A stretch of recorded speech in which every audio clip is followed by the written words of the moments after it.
عزیزان من، جمادی الثانی کے بابرکت مہینے میں تائیدار صداقت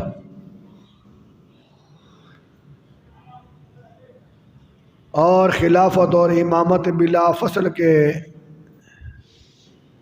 مصداق اولی امام الاولیاء، امام الصحابہ، رازدار محبوب خدا، مزاج شناس حبیب کبریاء، یارو غار مزار مصطفیٰ جناب سیدنا ابو بکر صدیق رضی اللہ تعالیٰ عنہ سن 13 ہجری 22 جمادی الثانی کو آپ کا وصال باکمال ہوا اور آپ گنبد خضرا کے مکی کے پہلو میں جلوہ افروز ہوئے۔ عزیزان محترم، اہل سنت والجماعت یا جماعت اہل سنت یا اہل سنت و جماعت کا اجماعی عقیدہ ہے کہ افضل البشر بعد الانبیاء بالتحقیق خلیفہ اول ظاہری اور باطنی جناب ابو بکر صدیق رضی اللہ تعالیٰ عنہ، جن کا نام نامی عبداللہ ہے اور لقب صدیق و عتیق ہے،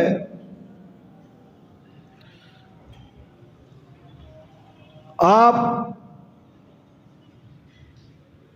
کی عزت، عظمت اور شان یہ ہے کہ آپ اہل سنت والجماعت کا عقیدہ ہے،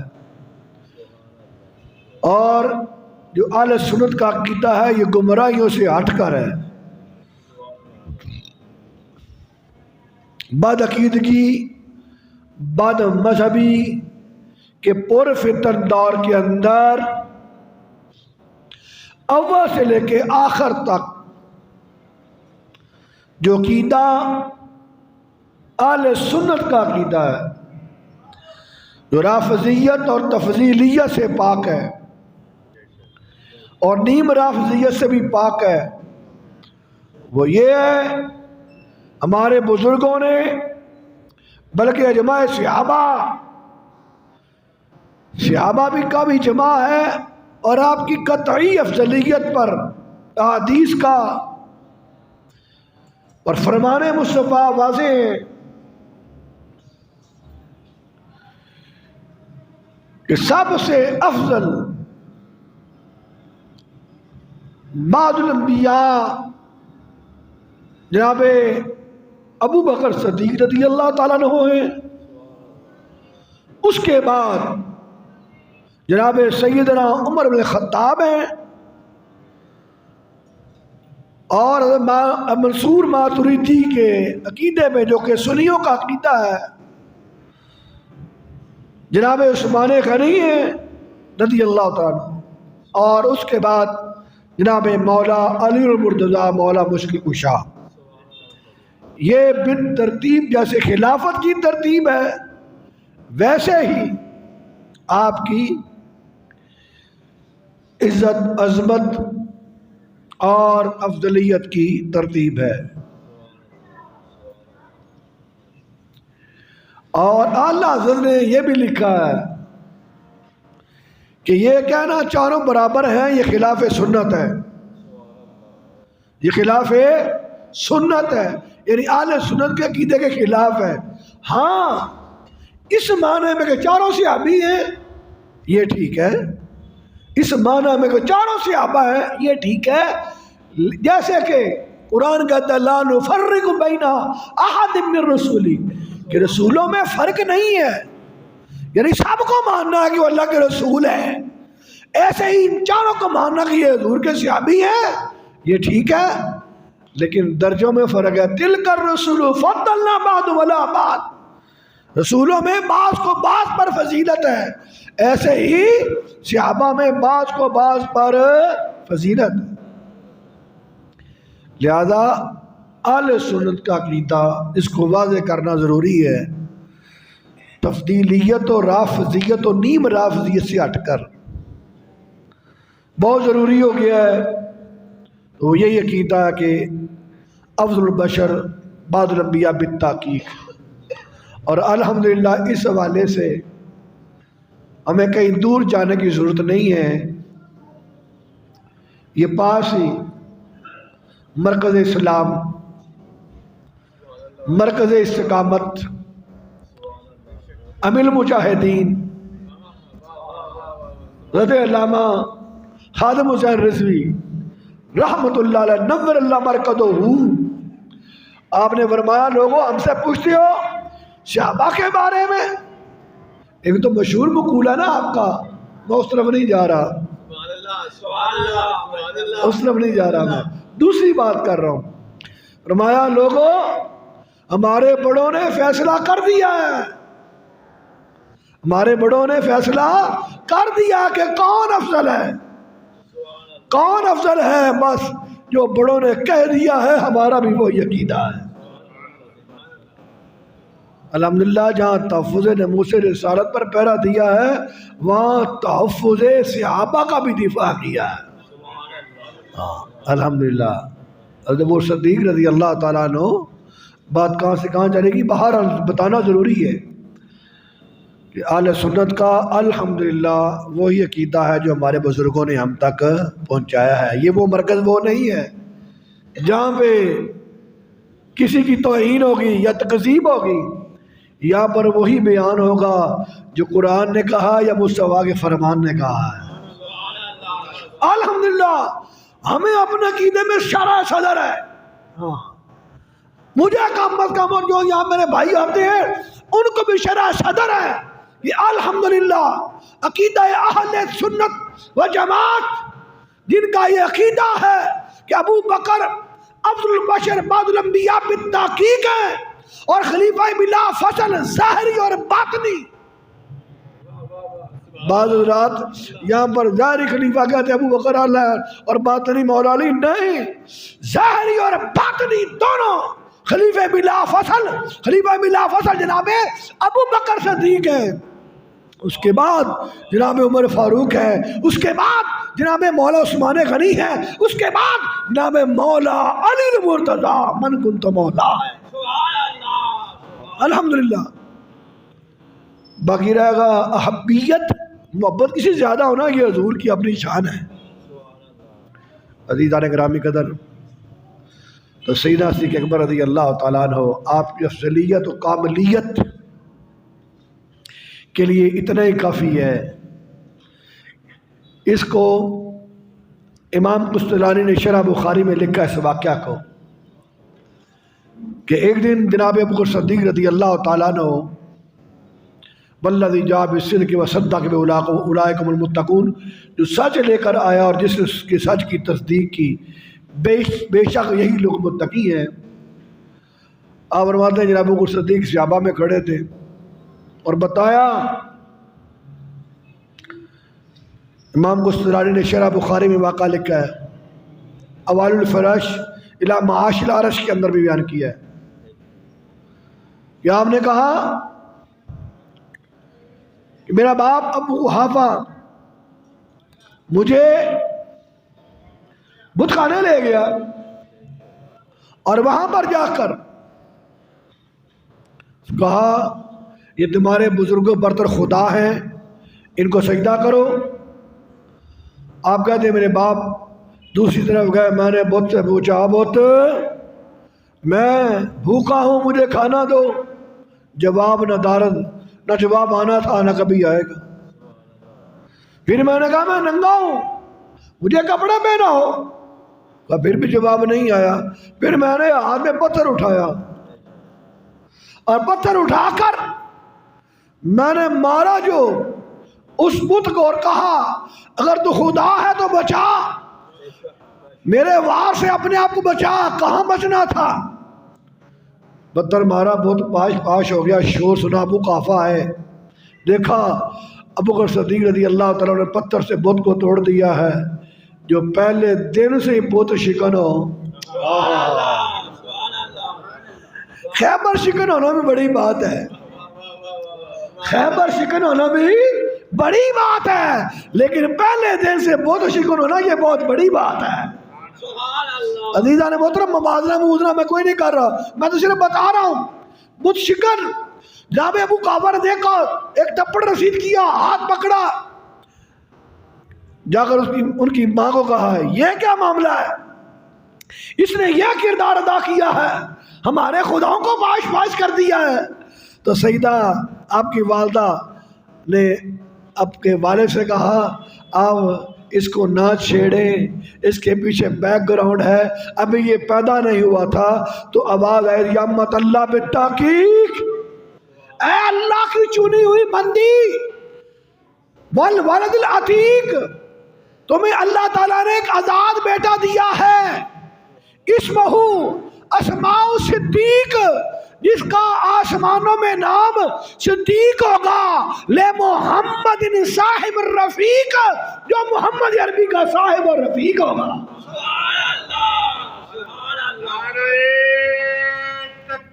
اللہ یا رسول اللہ۔ عزیزان گرامی قدر، کہا کہ یہ شروع دن سے ہی، اور جب یہ واقعہ سنایا جناب ابو بکر صدیق رضی اللہ تعالیٰ عنہ نے، اور ساتھ کہا کہ میں نے کبھی بت کو ایام جاہلیت میں بھی سجدہ نہیں کیا، میں نے کبھی شراب نہیں پی اور کسی برے کام کے نزدیک نہیں گیا اور بت کو سجدہ نہیں کیا۔ جبریل امین آئے اور عرض کیا یا رسول اللہ، آپ کا ابو بکر سچ کہتا ہے، صدق ابو بکر، ابو بکر سچ کہتا ہے، ابو بکر صد کہتا ہے، بس اسی سچ کی بنا پہ آپ کو صدیق اکبر کہا جانے لگا۔ عزیزان گرامی قدر، حضرت عبداللہ بن عمر رضی اللہ تعالیٰ عنہما کہتے ہیں حضور کے زمانے میں یوں کہا کرتے تھے، ہم حضور کے زمانے میں یوں کہا کرتے تھے، کیا کہا کرتے تھے کہ سب سے افضل جناب ابو بکر صدیق ہے حضور کے بعد۔ حضور موجود ہوتے تھے، نبی پاک موجود ہوتے تھے، نبی پاک کی موجودگی میں بھی زمانے رسول اللہ، حضور کے زمانے میں، ظاہری زمانے میں کہا کرتے تھے رسول اللہ کے بعد سب سے افضل کون ہے؟ جناب ابو بکر صدیق ہے، افضل البشر بعد الانبیاء بالتحقیق۔ مراد یہ ہے، مطلب یہ نہیں نبیان اور افضل، سنیوں کا عقیدہ کوئی نہیں، سنیوں کا عقیدہ نبیوں سے کوئی بھی افضل، ہاں جو یہ کہ وہ گمراہی ہے، بدعقیدگی ہے، کفر ہے۔ عزیزان محترم، ابو بشر بعد الانبیاء بالتحقیق، افضل البشر بعد الانبیاء بالتحقیق جناب ابو بکر صدیق رضی اللہ تعالی عنہ نبیوں کے بعد افضل الرسل، اور حضور کے زمانے میں کہا کرتے تھے صحابہ میں سے سب سے افضل، حضور کے بعد حضور کے زمانے میں کہا کرتے تھے افضل الصحابہ کون ہے؟ جناب ابو بکر صدیق ہے، ثم عمر، پھر کہا کرتے عثمان غنی ہے۔ اور خود نبی پاک صلی اللہ علیہ وسلم ان صحابہ مسجد نبوی میں حضور کے در دولت کے دروازے کے قریب ہی بیٹھ کر، کیونکہ اس وقت مسجد نبوی اور آپ کا گھر بہت قریب ہوتے تھے، آپ کے دروازے کے قریب ہی بیٹھ کر فضائل صحابہ پر گفتگو کر رہے تھے کہ فلاں فضیلت والا ہے، فلاں فضیلت والا ہے۔ حضور تشریف لے آئے، ہم نے صحابہ کیا کر رہے ہو؟ ارے وہ آپس کے فضائل کی بات کر رہے ہیں، اور میں سن لو، سب کے فضائل اپنی جگہ پر ہے، لیکن میرے ابو بکر پر کسی کا فضیلت نہ دینا، میرے ابو بکر پر کسی کو فضیلت نہ دینا، یعنی اس فضیلت میں سب سے پہلے نمبر پر اور افضلیت میں سب سے پہلے نمبر پر اگر میرے صحابہ میں کوئی ہے تو جناب ابو بکر صدیق ہے۔ ایک دن حضور تشریف فرمائے، صحابہ بیٹھے ہوئے جناب علی مرتضیٰ آ گئے اور دیکھ رہے ہیں مجلس میں کھڑے ہو کر کہاں جگہ خالی ہو وہاں پر بیٹھ جائیں، اور حضور بھی دیکھ رہے ہیں، خاموش ہیں، کسی کو کہا نہیں کہ جگہ دو، حضور بھی دیکھ رہے تھے کون کیا کرتا ہے۔ جناب ابو بکر صدیق رضی اللہ تعالیٰ عنہ حضور کے دائیں جانب بیٹھے ہوئے تھے، آپ تھوڑا سا ادھر ہوئے، کہا علی آپ یہاں تشریف لائیں، اور حضور کے ساتھ بیٹھے، ادھر حضور درمیان میں علی، ادھر صدیق اکبر، یہ ترتیب بن گئی، بیٹھے ہوئے ہیں۔ جب آ کر بیٹھ گئے تو نبی پاک نے ایک جملہ بولا، جیسے ہم کہتے ہیں نا کہ عزت والا عزت والے کو جانتا ہے اور سچائی سچے کا دوست ہوتا ہے، تو اس وقت آپ نے ایک جملہ بولا، فرمایا جو صحابہ فضل ہوں، جو صحابہ فضل ہوں، خود فضیلت والے ہوں، وہی فضیلت والوں کی فضیلت کو جانتے ہیں۔ جو خود صحابہ فضل ہوں، لأہل الفضل، اور وہی اہل فضل کی فضیلت کو جانتے ہیں، یعنی خود بھی فضیلت والا ہو اور اسے خبر آتی ہے کہ کون فضیلت والا ہے۔ عزیزان گرامی قدر، جناب ابو بکر صدیق رضی اللہ تعالیٰ عنہ، آپ کی صداقت، آپ کی امانت، آپ کی دیانت، آپ کا خدا کا خوفقت، آپ کا خدا کا تقوی، اور یہ سارے معاملات، عزیزان محترم، عرض کرنے کا مقصد یہ ہے کہ جناب ابو بکر صدیق رضی اللہ تعالیٰ عنہ، آپ نے حضور کھڑے ہوئے ہیں، جناب علی مرتضیٰ بھی کھڑے ہوئے ہیں، اور روایت کے اندر بھی آتا ہے، جناب ابو درداء سے بھی روایت کہ کہتے ہیں کہ میں ایک دن آپ کے آگے آگے جا رہا تھا، تو حضور نے پوچھا ابو درداء تمہیں خبر نہیں ہے تم ایسے شخص کے آگے چل رہے ہو کہ رسولوں کے بعد ایسے افضل شخص پر نہ سورج طلوع ہوا ہے نہ سورج غروب ہوا ہے۔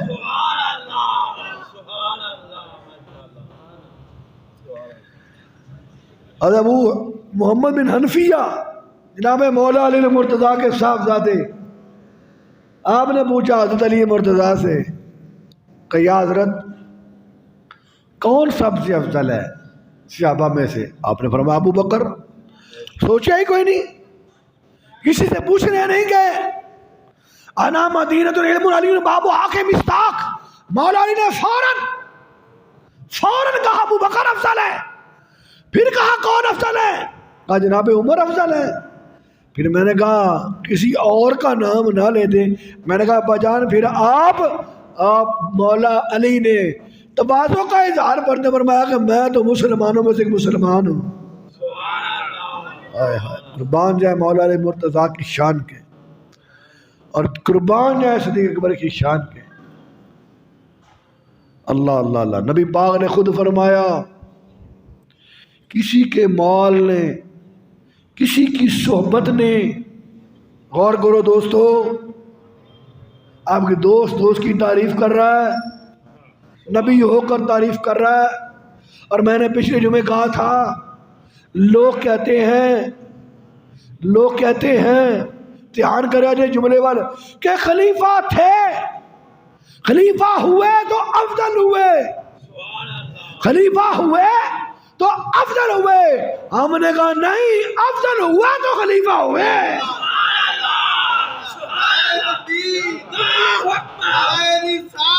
یا رسول اللہ، جاریات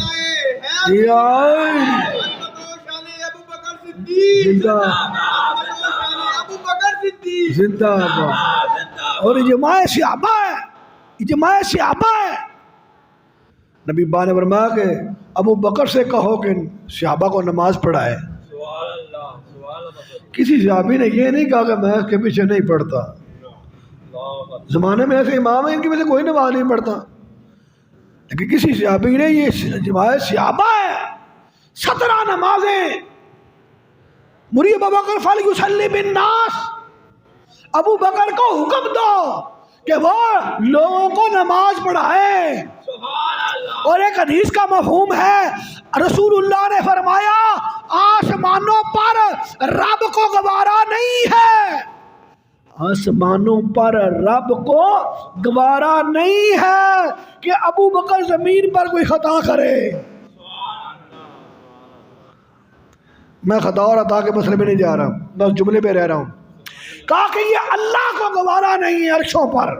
عرش والا یہ نہیں چاہتا کہ زمین پر ابو بکر کوئی غلطی کرے، اور زیادہ جب بھی کرے نیکی کرے.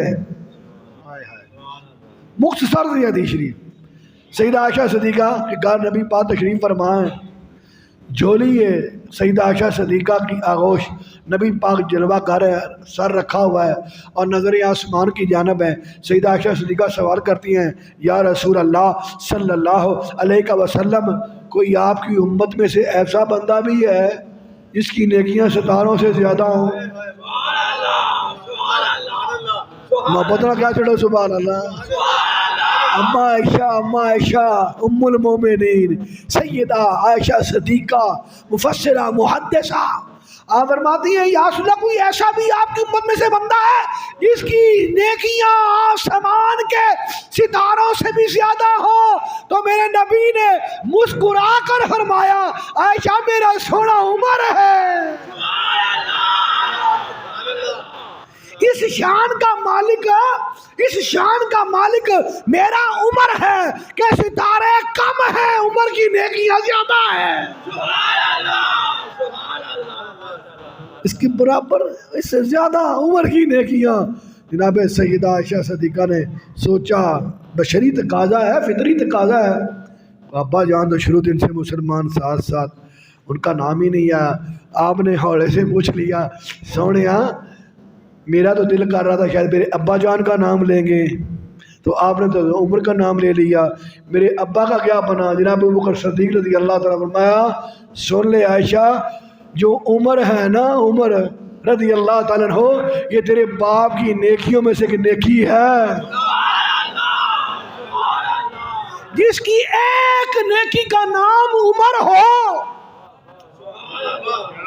جس کی ایک نیکی کا نام عمر ہو، دنیا اس کو تاجدار صدیق اکبر کہتی ہے. جتنا علی پہ زور لگاتے ہو، کبھی صدیق اکبر پہ زور لگایا ہوتا، خدا کی قسم ہے کسی سیاہ بخت کو ابو بکر کی جانب انگلی اٹھانے کا بھی یارہ نہ ہوتا. خدا کی قسم کائنات کے اندر رسول اللہ صلی اللہ علیہ وسلم کی امت میں اگر کوئی افضل ہے، خلیفۃ البلا فضل ہے ظاہری اور باطنی، دنیا اس کو ابو بکر صدیق کہتی ہے.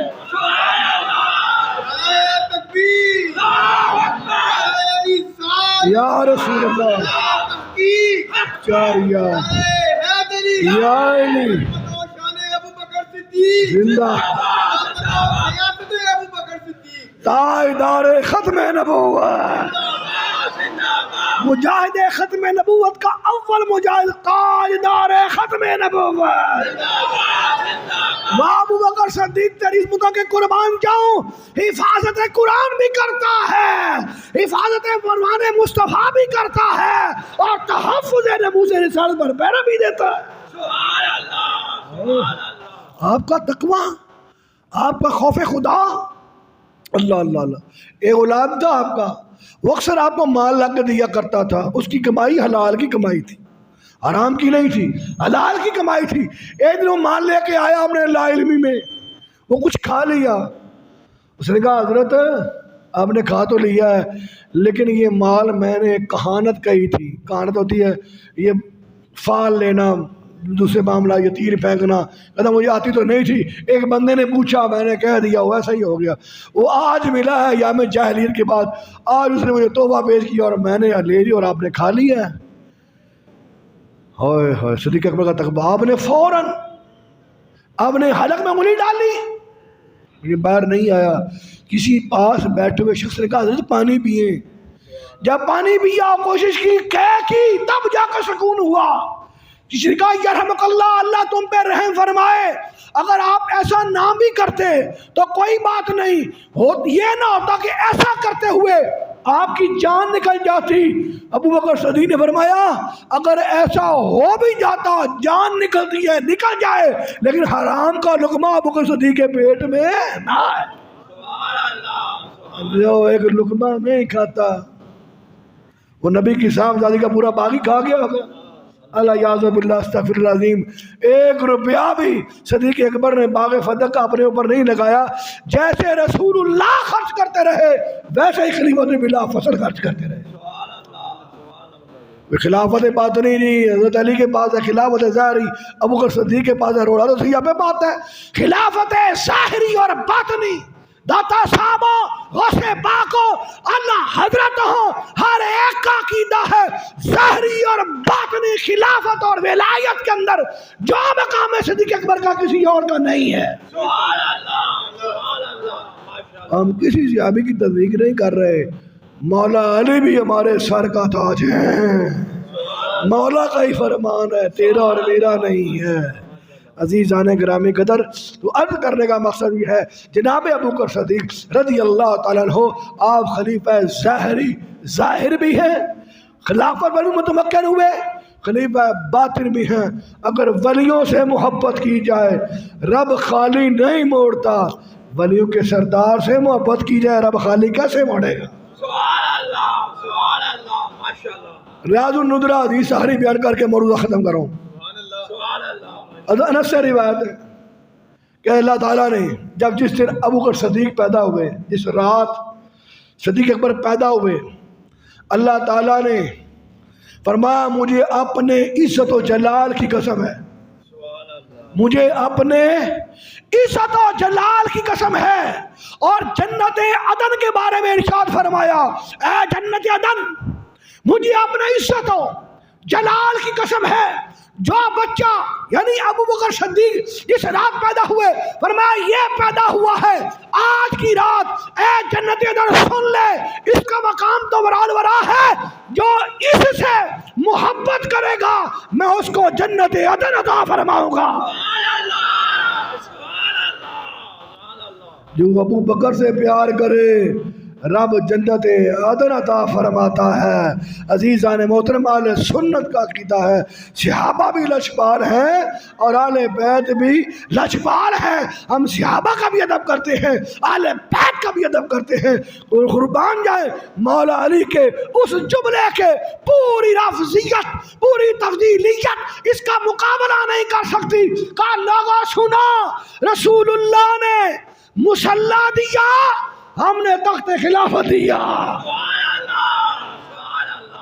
پوری دنیا. اور مصنف عبد الرزاق جن کے بارے میں مشہور ہے کہ وہ مولا علی مرتضیٰ کو بڑا مانتے ہیں, بڑے عاشق ہیں, ان سے پوچھا گیا کہ آپ کا عقیدہ کیا ہے, جناب ابو بکر صدیق کے بارے میں کیا عقیدہ ہے. اس کو اعلیٰ حضرت نے اپنی کتاب کے اندر لکھا ہے, غایت التحقیق کے اندر جناب ابو بکر صدیق کے فضائل میں لکھا ہے. کہا مجھ سے پوچھتے ہو, کہا جو میرے مولا کا اعلان ہے وہی میرا اعلان ہے.